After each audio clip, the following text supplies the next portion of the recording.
All right, ladies and gentlemen, how y'all doing? I'm sitting here with Freedom. Brother, thank you first of all No doubt. for coming to see me and doing this, man. I appreciate No you doubt. sparing your time. No doubt. I don't know much about you, so in the sense that I can pick you out in the crowd, but I don't know nothing of you. No doubt. So if you don't mind, brother, explain to me your contribution to black people in Trenton or abroad. Nice. Okay, so first and foremost, I want to salute the elder Mayfica. Absolutely.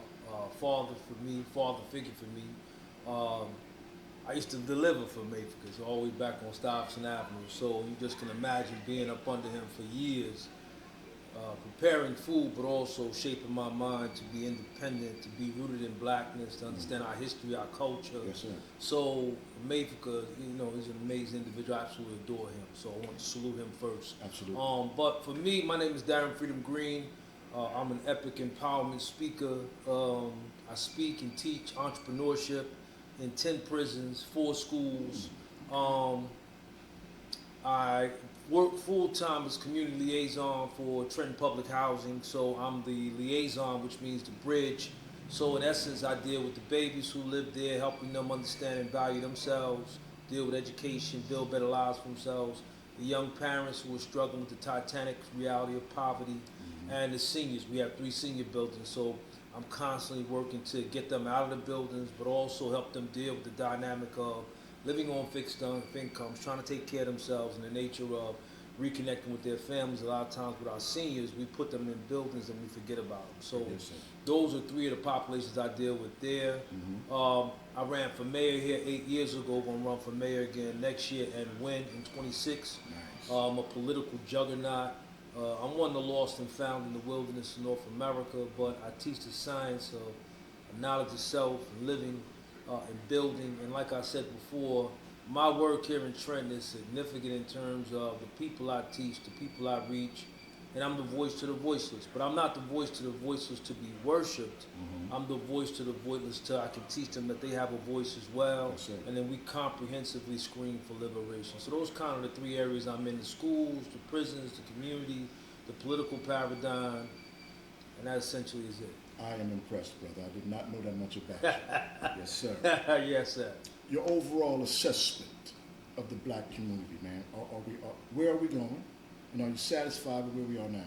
No, we're in a deplorable condition, but the reality of it is we have to understand, like, the process of supreme mathematics goes from knowledge to born, right? So you're starting from an inception point, and born is the height of where you've arrived after you've traveled through these mathematics. One of the things when we look at our people, black people, we look at where we are, but we don't understand the history of how we got here. Agreed. So when you look at the mental, physical, emotional, psychological state, we have never recovered from being physically enslaved. Yes. Right? A lot of what we do, the nuances we operate on, the cultural context we feed and fuel ourselves on, ultimately is rooted in the thing we were indoctrinated with, which is self-hate. We struggle trying to build anything because even looking at you my brother, at no point will I ever see you as competition, right? You do what you do and whatever you endeavor upon. My job is to, if I can, compliment you in some capacity, but never get in the way of the work that you do.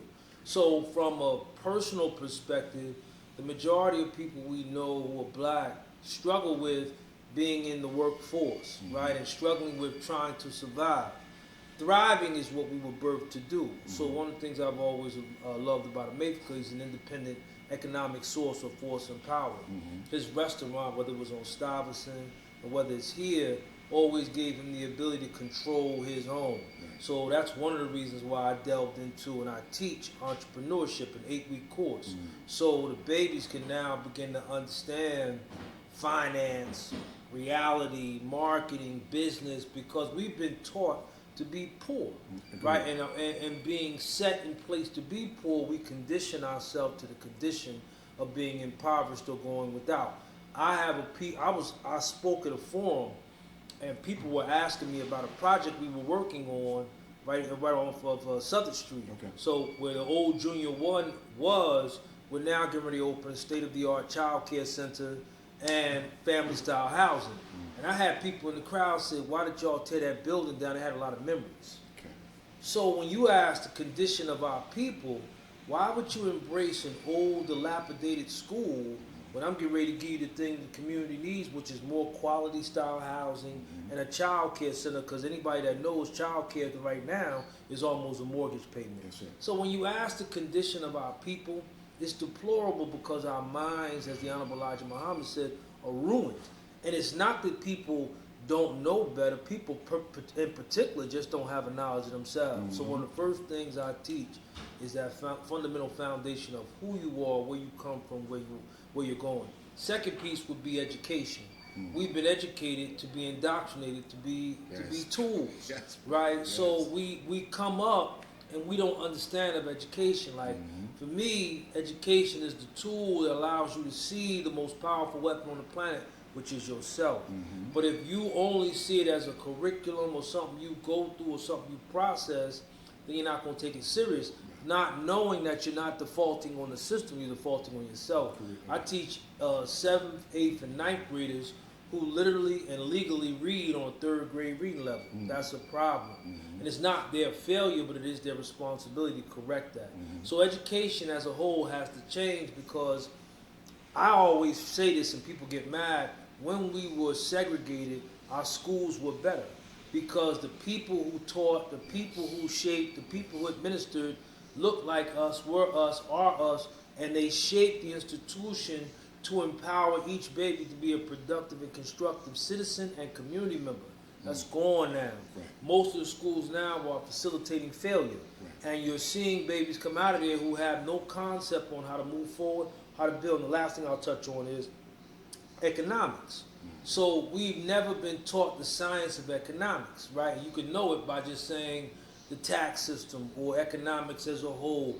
Even now with the entrepreneurship, I teach the people and babies predominantly, like our whole format has to be destroyed. Yes, sir. Because when you look at economics as we do it, most of us look to think tax time is a lottery payment. And I say to them, once you learn the science of economics, you will get your money year round. You will learn how to write things off. As I spoke at a forum in Texas 2 weeks ago.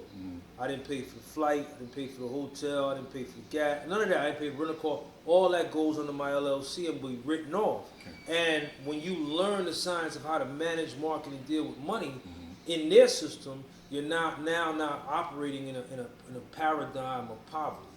So when you talk about economics, is one, personal, but two, is universal. So one of the things I'm working on now is a real estate piece where I'm working to, because I teach 2 groups of teenage mothers. Okay. And the thing that pains me the most is when they give me stories about the things they go through just to have some form of housing. So one of the goals and objectives I have is to create 4 houses on all 4 sides of the city where these young teenage mothers can live, have a stable environment, but inside of the house, and there's probably be 4 of them in the house, we'll have a social worker to help cultivate and develop them into independent, strong women, so they're not coming out and becoming indoctrinated to be captivated by the system of welfare. Because like I tell them, now you're conditioned to be controlled, and you're in a mental and economic prison. Welfare will tell you what you can get, how far it can go, and when it's going to run out, and when they're going to replenish it. So you don't know that there's bars around you, but there really are. Yes, so when we talk about mental education, economics, our people in a deplorable condition because they've been conditioned to be that way. And people like myself who have knowledge of self, I am responsible for teaching them the science of themselves and the science of how to build more productive and constructive lives for themselves, but then to look at the comprehensive whole and become complementary pieces in the army we're forming to not just take over the world, but take over small pieces of our community, owning and controlling them so we become makers and owners and not the people who are always being told where to go, how to move, how to operate. Agreed. So you agree with the idea that black people are in desperate need of an economic infrastructure? No doubt. Okay. Yeah. I always argue that much of our problem from a psychological level is because once our bodies were freed from 500 plus years of dehumanization, black people did nothing to find knowledge of self. No doubt. You know what I mean? No doubt. And nor did he help us, but why would he? Why would he? You know what I mean? I agree. Okay, so we dropped the ball on that one, but in the 60s we had somewhat of a black revolution, if we want to call it that. We did. And we had good brothers trying to make a difference and bring us together and build our Right. own economic infrastructure. No doubt. There was resistance in-house and outside the tribe. No doubt. And I think what hurt us is that when them brothers got old or got assassinated, if you will, nobody passed the torch. No doubt. But that's by design. That's by design. So let me build on that. Okay. So whenever you deal with a movement, and I'm learning this now, even in the political paradigm, if you look at Trent now, most of the key figures who are leaders, they've been tenured there for a long period of time. Even look at the political paradigm. Most of the key people who sit in positions that make decisions that control conditions, they have been there 20 to 30 years. But if you were to ask them, who are you training up to take your spot? Nobody. So you're absolutely right. So the Apostle Paul said, when you deal with the science of man or a woman, you have to deal with the devil inside of you. And the devil inside of you, one of them anyway, is ego. So one of the things that we strive to do when we're building is we want everything to be centered on ourselves. And if you live like that, think like that, move like that, it is difficult for us to build collective opportunities and collective leadership as a whole, because we want everything to be centered on ourselves. So part of the work that you're talking about is now getting people who can be out front, no doubt, but also them having a love for the people and the movement and not just themselves, so that they put themselves into a position where they are compromised. Now the people who control the 10% who control the system that keeps us where we are always comes in, infiltrates, and then keeps us always at war with ourselves or war with the system that we're fighting against. But the thing is, we're not aligned. Whether you're talking about the General Fred Hampton, whether you're talking about Dr. King, whether you're talking about Brother Malcolm, whether you're talking about any of them, they were always at war with the people they loved for. And that becomes a struggle because we see them at the top of the apex, which is where they deserve to be. But I've always found now as a leader, and I'm evolving in that, it's absolutely essential that you build within the trenches.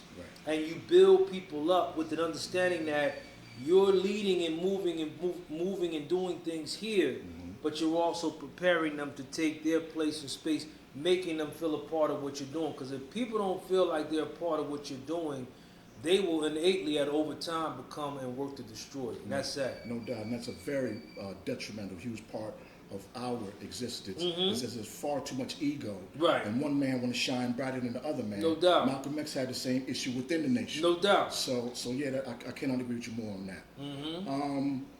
I also I'm going to switch it just a little bit. Okay. You mentioned sisters pretty much struggling with housing, but many of those same sisters, I would argue, are single parents. Am I right or wrong? No doubt. And that's by design too. Okay. Yeah, that's by design too. But that's become somewhat. First of all, let's establish the fact that single parenting is dysfunctional for the child. It is scientifically proven that children do much better with the father and the mother as a unit in the home. But it's part of the universe. The universe is what? Sun, moon, and stars. Man, woman, and child. Knowledge, wisdom, and understanding. It is the natural order, brother. It's the natural order of everything. Yes, and to your point, it's the foundation. The first institution of learning is the home. So where do you learn your morals? Where did I learn how to dress? Where did I learn how to carry myself? Where did I learn community? Where did I learn compassion? Where did I learn unconditional? You learn these things within the home. So when you give birth to a child or a baby, and now you remove one component of what gave birth to it, you're now at an eternal deficiency. We're not knocking either or, because there's a lot of single fathers doing it by themselves with their babies. But the goal and role is to have both in the home, and this was distorted and disrupted by institutions like welfare. You know, as I'm in public. Welfare. It took the man out the crib. It took mandatory. Yes, but I'm trying to build a case now. By bringing up single motherhood, is that it's become a societal norm within the community. No doubt. And black sisters are taking some type of pride in this as if it's functional. Right. And I bring this up, brother, because I want to get your feedback on what is your present analysis on the sisters, because right now they are statistically the lowest to get married. No doubt. And I think that you can blame the sisters and the brothers for this. No doubt. But what is your opinion in terms of sisters being wifey material, failing to raise productive sons of that man. Because with the father gone, Right. the boy, he's going to missing major elements in manhood. No doubt. And some things she can't give him. No doubt. All right. So with the father gone, the daughter don't know what a man look like. No doubt. So It when hurts she both. you feel Yeah, me? it hurts So when both. she grew up to look for a soldier, she don't know what the blueprint is. Nah, so it hurts both. So to answer your question, Yes, sir. society has done what it does. It's always at work. And what people need to realize is much of what the 10% do, the rich slave makers of the poor, their ideology, their methodology was shaped under the Mason paradigm. What do I mean by that? The Masons study 35 to 50 years in advance so that they're ahead of everything. When you look at our society, our reality as black people, the enemy is always advanced in his studies of how to keep us in place, to keep us divided, to keep us moving in the wrong direction. So to your point, it is now applauded, it is supported, it is celebrated for our women to be single mothers, Right. which ultimately cultivates an internal hate and disdain for the man, right? Knowing that the universe consists of what we talked about, but it also awards them for being independent of their own, and you hear them yelling it now, I don't need no man, right? So no, you spot on with that, but then the redemption of both has to start with each as an individual. And that means woman has to be made anew and brothers have to be made anew. Agreed. So that we're righteous, respectful, and moving in a manner where that woman can honor and respect us because we're moving accordingly. Are we holding the weight of our universe? Are we carrying the weight of our families? Yes, sir. Are we moving us forward in a righteous manner? Are we respecting her and supporting her in terms of building her dreams? Like, I don't say my woman is to walk behind me. My woman walk beside me, and we build together. I'm a protector, but I also am responsible for protecting her goals, her ideas, and her dreams. No doubt, brother. And never seeing my woman as competition, too. That's a big issue, too. It is. Where brothers have inferiority issues, and Yes. their woman is shining. And in a society now shaped to keep men, black men in particular, in the back, Agreed. you have to see that women are being allowed to navigate and move forward in the world. No So doubt. when you see a woman progressively moving forward, holding down six-figure jobs, building careers, don't get in the way of that. Some Support brothers that. get pretty uptight because the woman makes more money. No doubt. So that's an inferiority complex. It is. But I want to build off something you said just a moment ago. In my opinion, brothers and sisters, more so the sisters are in because they're emotional creatures. They have declared emotional warfare against the brothers. No doubt, I agree with that. And I think, trying to build on what you said a little earlier, we have to change. They have to change how they see one another. No doubt. Because men are not paychecks, they're not meal tickets, nor they're a financial means to an end. Yeah. Women got to get off that nonsense. No, they because do. men bring far more to a relationship And, than just that. and sadly, that's where it's become. Like, what do you bring to the table? Like, even now, social media is fueled all day with arguments about where women can't go to eat and all that kind of stuff. And what Crazy. the fuck, yeah. So, really, the evaluation and the foundation on the evaluation, to your point, has to be eradicated. We got to start from a fresh square Yes, brother. of seeing each other and not seeing what I make, even though all of that is important when we start talking about the collective evaluation of ourselves. But if you start with where I work and how much I make, that's problematic right there. From the gate. From the gate. Because no man's money or hers Right. makes the human being. No doubt. Your job and your position does not define who you are. Nah. So personality and character is golden. No There's doubt. a lot of brothers out there and sisters out there with a lot of money, but that don't make them relationship material. Nah, and like for me, I'll make it personal. So I'm single right now Okay. because I'm obsessed with the work that I do. Okay. Whether it be education, whether it be entrepreneurship, whether it be political. So what I won't do is settle in for a woman who don't understand I'm not your regular guy. I'm not your average individual. So in the work that I do, I'm obsessed with it. I need my woman to understand Be that. down with that, yes. I need my wife to be able to complement that. Yes. I need her to actually be involved in it because then she will understand why I'm so wrapped into what I'm doing, because she's doing some of the same type work, whether it be in the fields that I'm in or the overall work that I deal with. But for me to like do work on weekends and you beat me in the head about going to the movies and I'm working on something that's helping brothers get something with reentry, you need to understand the priority of things. Now, she is definitely a priority, definitely my woman, definitely need to have quality time, but I'm saying in the enormity of the work that we do as liberators, that is always the primary concern because our goal and objective is to free the people. Agreed. So I think, to your point, which is a profound point, men and women have to come back to the table and really learn how to look, talk, speak, deal, listen. Like when I'm building with women now, because I'm a public speaker, they always like, well, damn, Frida, why you not saying nothing? Nah, you looking for me to give a speech. Right. I'm sitting here listening to you so I can learn you, understand you, better have a blueprint for who you are, how you are, and what you're dealing with. Right. So that you and I, one, don't waste time we don't have,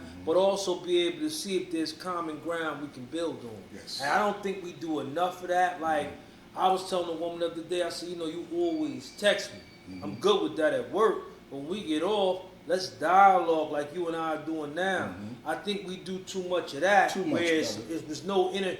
It deteriorates no the communicative skill set. Right. And I said, when you're texting, a lot of times you have to infer what someone is saying. Right. When we're talking, it's clear. Right. It's concise. Yes, you can ask a question. You can follow up. You know what I mean? I just think we've lost the science of that. And in doing so, we've lost the personal connection to one another. Yes. Communication between brothers and sisters is vital. In fact, when I talk to a lot of sisters, their biggest complaint, it ain't money, it ain't looks, it ain't all that superficial, is that men don't know how to talk. No, they don't. And the sad part about that is a lot of brothers have never learned that science. Communication is a science. That's why I'm big on the Mayfica too, because again, although I was young and had knowledge of self as a 5%er, I did not learn how to interact and build people till I got with him, because now you're in the people business. You greet everybody. You socialize. Your mannerism, your presentation speaks to the business. Right. Do you want to see customers, or are you looking at people like you really don't want to deal with them? Or why would they come back here and spend them? That's the kind of stuff you would drill into me every day. So now, as a public figure, I don't walk past nobody without greeting them, even if they don't speak back. Right. I'm always exchanging energy in terms of letting you know I'm coming in a warm current so we can find some common ground. By example. Right, and build on, because in our community, which we use that word real loosely, we literally walk past people and don't even engage and speak. And then the first thing we'll yell at a rally is, why can't we come together? Man, we don't even say good morning to one another.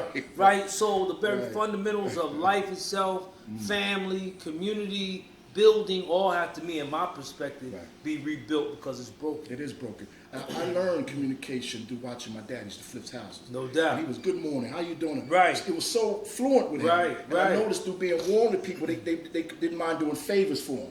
So I said, well, I want to emulate that. No doubt. And I learned throughout my come up in my adulthood, you catch more bees with honey than vinegar, brother. Long. And I've had people go out their way to help me just by being nice. No doubt. How are you? How was your day? But here's one of the jewels you talked about earlier. As black men, we're seen, and we train our young men to think what me and you talking about. You either gay, you up to trying to do something. Nah, bro, it's just called being courteous. Right? Good morning, good afternoon. How you feeling? I want to really look at you like, what you up to? All sideways, Nah, man, I'm just speaking. I think to some degree, not entirely, when hip hop changed into that I don't want to call it satanic, but it's certainly dysfunctional. No doubt. And it led our people astray. No doubt.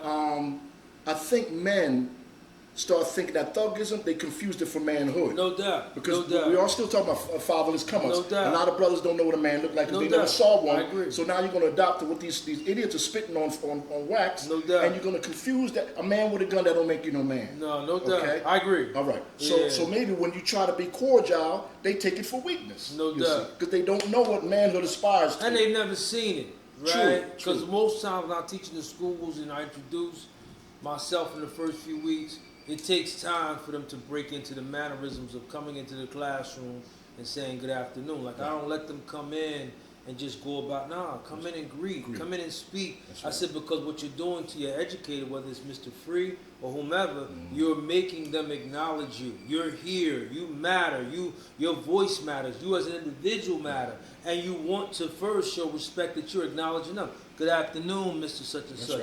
Now you're putting them on point to know that you're on point. Like I say to them, education is a road that we travel, but the teacher has to arrive and the student has to arrive. And both have to hold each other accountable to making each other be responsible, because as a teacher, I can tell you, my babies teach me just as much as I teach them. Okay. I'm gonna leave off this note. Okay. Brother, you dropped some real jewels, and I can't wait to do this with you again. I hope you have free time. I will. I'll make time. Right now, I know some really good brothers. Yes. Okay? Work every day, roof over their head, money in the bank card, and they have to go overseas, travel just to be in the presence of women. They can't find. They catch them finding a queen. Okay. And right now, I think the dating apparatus has fallen off as such where brothers are going outside the tribe now to find a companion, and sisters are complaining.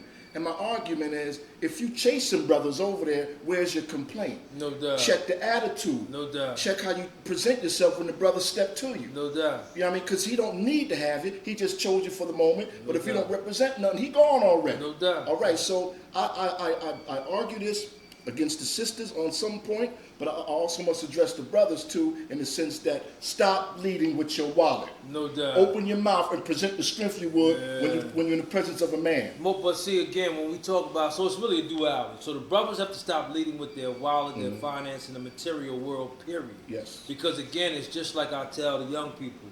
Yeah, sex can be amazing, but if that's all you two got together, how long that's going to last, right? So again, we want to stop leading with the physical dynamic of the physical world, because in the supreme mathematics, it's held that, well, not even in the world of numerology, it's held at 6, which means it's limited. So again, we don't want to fixate ourselves there, but learn to build, to dialogue, to open up. But the biggest part about that, and most people don't understand, is Baldwin says it this way: the individual who opens themselves up becomes vulnerable. And vulnerable becomes a place of danger. And so many people protect themselves like, I don't want you to know what moves me. I don't want you to know what makes me. Well, would but conversation alone make one vulnerable, or emotional content I makes you think it's kind of both. So when you start to have that conversation and it begins to expound, and you and I are talking now, but we're looking forward to have more. And the more you talk and the more I talk, we get to know more about one another. Yes, sir. And the more you expound the conversation, the dialogue, before you know it, you're now opening up areas you once had hidden. So that's what I'm saying. So as the dialogue expands, it can't stay on the ground level. It has to grow. And as it grows, and like you're saying, we get to the second or third date, you can't keep talking about where you work at. Right. Now she want to know about your history. Now you want to know about her history. That's correct. Now you want to know about your goals and objectives. And it makes you have to open up, which makes you vulnerable to saying to a person how you feel, what you think. But it also gives you the open door to start caring.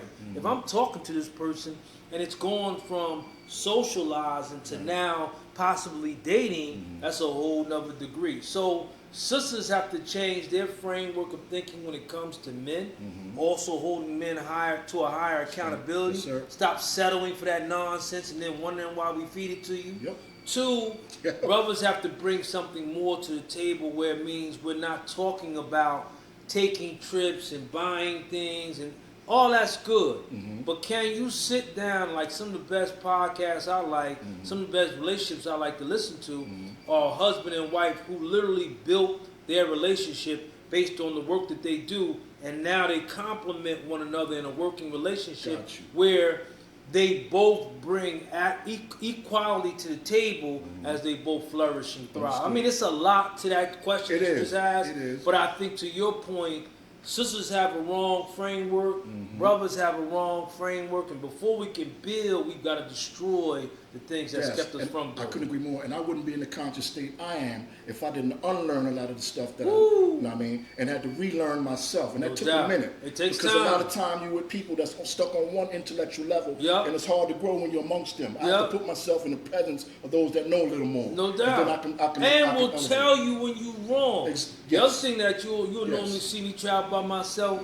You can't be in a circle of people who tell you when you're wrong. Get away from that circle. From them. You need people who are going to help you We all grow. need checking, brother. We do. And you need to be around people who know more than you. Agreed. So that you can have an opportunity to elevate and grow. If you're the smartest person in the room, leave that damn room. Exactly. Just on your emotional content tip, me and you may or may not have the same idea of how emotions get involved. Now, speaking for myself personally, I think what builds bonds between male and female is the struggle. No You've doubt. got to go through something. I agree. Some type of adversity. No doubt. Because some women and men too. This is not gender specific. No doubt. But sometimes when I people agree see the with heat that. around the corner, I agree they're with that. gone. No doubt. They're not built for no pressure. I agree with that. So I say that what really builds, or at least for me, when I know I got a sister adversity. soldier. Yeah, man, let's go through some hell on earth. And when you're still there with me, No I know doubt. I got myself a winner. I mean, anytime, and even if we go biblical here, right, and say the test produces a testimony, to your point, if a test comes up and you take off, we don't have no testimony. Right? Or the testimonial is you're not built for the struggle that I need, because we definitely, whomever we are, wherever we are, we're going to go through something. And if the first inclination of struggle comes and you put your track shoes on, we're really not built for this. And I think the reality of that process of going through it together, the adversity, the struggle, it allows you both to learn more, appreciate and value each other more, and see this ain't no fly-by-night woman, this ain't no fly-by-night brother. He literally has me. I'm just being honest with you. A lot of the relationships I deal with now, I fall back because I don't want to get it. Like, part of me is a social worker because of the work that I do. Okay. But I want to make sure I don't put that on my woman or potential mate. Like I'm trying to be her social worker. Nah, that ain't where we going with this. Gotcha. Because then I put you at a deficiency. I'm always trying to do everything, and it puts us at an imbalance where what I want us to have is a strong, fundamentally sound relationship based on commonality, qualities, ideas, goals, objectives, where we constantly sharpening each other. But also being able to say, well, nah, babe, you know, what you just said was some old, you was wrong here. What you did today at work was wrong. That was left field. You shouldn't have went there. You should, and you need people in your corner like that. So I just think everything we talking about has to be rebuilt. Agreed. It's deep. And these two words can save a lot of friendships, marriages, and relationships. I'm sorry. Whew. Get off your ego. If you know you wrong, brother or sister, I'm sorry, can fix a lot of bullshit. No doubt. And it also fixes self. True. To be able to have the integrity, to say that I'm wrong. Because it takes integrity to do that. Yes, sir. Nah, I ain't going to charm. I ain't going to bring up old stuff you did. Right there, I was wrong, and I apologize. Yes, sir. I'm at a point as a leader when know what people really respect from me. I will apologize for stuff I had nothing to do with. Because what it does is it hits the person in the head with an acknowledgement that I feel and I'm acknowledging your pain. Gotcha. Somebody tell you about something wrong, some of the nicest thing you can say is, I'm sorry to hear that. You know, I'm sorry you went through that. Exactly. Or if I'm building something and I'm leading it, and somebody within the confines of what we were doing did somebody dirty, I will apologize and say, look, son, I apologize for that happening to you. I didn't do it, but I'm taking the weight of it because I'm a part of what's happening here, and I want you to know I'm not good with that, nor am I good with what happened to you. Got you. That, like you said, that's a game changer. It is. It is. Before we close it, anything you want to add, brother? Because let me tell you, this is a pleasure. No doubt. You blew me away with your depth. Seriously, you just say good looks. You got a real head on your shoulders, man. I appreciate that. You know what I mean? I think the struggle is deep. I think there's so many layers to it, but I think the biggest piece, and I love how you started, is the history. And as long as we don't know the history of ourselves, we will always start from a place that's not tangible and real. And unless we tap into that to know how we got to where we are, we won't know the pain, the trauma, the hurt, but we also won't know the beauty, the greatness, and the excellence within the circumference of our ancestors. Like, I don't let people yell, I'm not my ancestor. No, you're not, because your ancestors on a whole nother level. So one of the things you could do is humble yourself to learn about their greatness and start to emulate some of those qualities and traits so that we can now build now. Like I said to people, you have to always remind yourself to ask yourself 25, 50 years from now, what will be said of you? Agreed. What have you done? What did you contribute to the movement? If the only thing you did was you were part of the problem. Agreed. I would like to say you are part of your ancestors. No doubt. If it was not for them, where would you be? No doubt. So I agree. I disagree with that, even to utter such words. No doubt. But that's that disconnect when we talk about the history. That's true, too. No, this was good. And I look forward to part 2. Same to you, bro. Appreciate respect. Yes, sir, always.